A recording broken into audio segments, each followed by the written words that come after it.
ஆண்டு என்ன சொல்றாருன்னா, ದೇವ್ರ ಏನ್ ಹೇಳ್ತಾರೆ, எந்த அளவுக்கு நீங்க என்ன ஃபாலோ பண்ணிட்டே இருப்பீங்களோ ಎಷ್ಟರವರೆಗೂ ನನ್ನನ್ನ ಹಿಂಬಾಲಿಸ್ಕೊಂಡೇ ಇರ್ತೀರೋ அந்த அளவுக்கு உங்களை நான் உருவாக்கி கொண்டே இருப்பேன் அப்படின்றாரு. ಅಷ್ಟರವರೆಗೂ ನಾನು ನಿಮ್ಮನ್ನ ರೂಪಿಸ್ತಾನೆ ಇರ್ತೀನಿ. இப்போ ஒரு உடைஞ்சு போன பாத்திரம் இருக்குன்னு வச்சுக்கோங்க. ಒಂದು ಒಡೆದೋಗಿರೋ ಪಾತ್ರೆ ಅನ್ಕೊಳ್ಳಿ. இப்போ அந்த பாத்திரம் வந்து சரி ஆகணும்னு விரும்புது. ಆ ಪಾತ್ರೆ ತಾನು ಸರಿ ಆಗ್ಬೇಕಂತ ಇಷ್ಟಪಡ್ತದೆ. ஆனா அந்த பாத்திரம் தானாவே சரியாக முடியாது. ಆದ್ರೆ ಆ ಪಾತ್ರೆ ತನ್ನನ್ನು ತಾನು ಸರಿ ಮಾಡ್ಕೊಳ್ಳೋದಕ್ಕೆ ಆಗೋದಿಲ್ಲ. அப்போ அந்த பாத்திரம் ஒரு குயவன் கைக்கு போனாதான் அது சரியான பாத்திரமாய் மாற முடியும். ಆ ಪಾತ್ರೆಯನ್ನ ಒಂದು ಕುಂಬಾರನ ಕೈಗೆ ತಗೊಂಡೋದ್ರೇನೆ ಅದನ್ನ ಸರಿ ಮಾಡೋದಕ್ಕೆ ಆಗೋದು.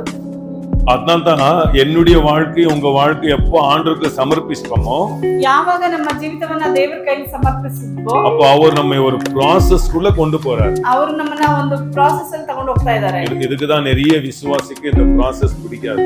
ಅನೇಕ ವಿಶ್ವಾಸಿಗಳಿಗೆ ಈ ಪ್ರಾಸೆಸ್ ಇಷ್ಟ ಇಲ್ಲ. ஏன்னா சில பாத்திரம்லாம் நிறைய பிரஸ் ஆயிடுது. ಅನೇಕ ಪಾತ್ರೆಗಳು ಪ್ರೆಸ್ ಆಗ್ತಾ ಇದೆ. கொஞ்சம் அதை தட்டி கொஞ்சம் எடுக்கும் போது கொஞ்சம் வலிக்கும். ಅದು ತಟ್ಟಿ ಅದನ್ನ ಸರಿ ಮಾಡುವಾಗ ನೋವಾಗ್ತದೆ. சில பாத்திரங்களுக்கெல்லாம் சுத்தி தேவைப்படுது. ಕೆಲವು ಪಾತ್ರೆಗಳಿಗೆ ಸುತ್ತಿಗೆ ಬೇಕು.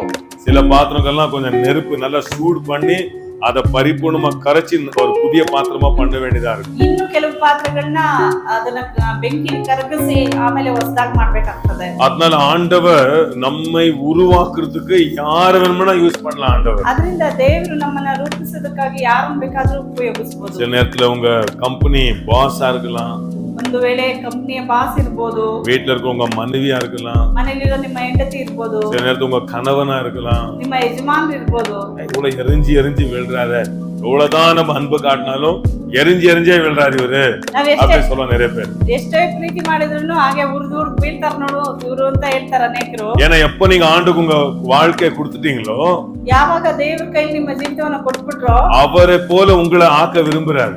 ದೇವರ ಹಾಗೆ ನಿಮ್ಮನ್ನ ಮಾಡೋದಕ್ಕೆ ಇಷ್ಟಪಡ್ತಾ ಇದ್ದಾರೆ. அதனால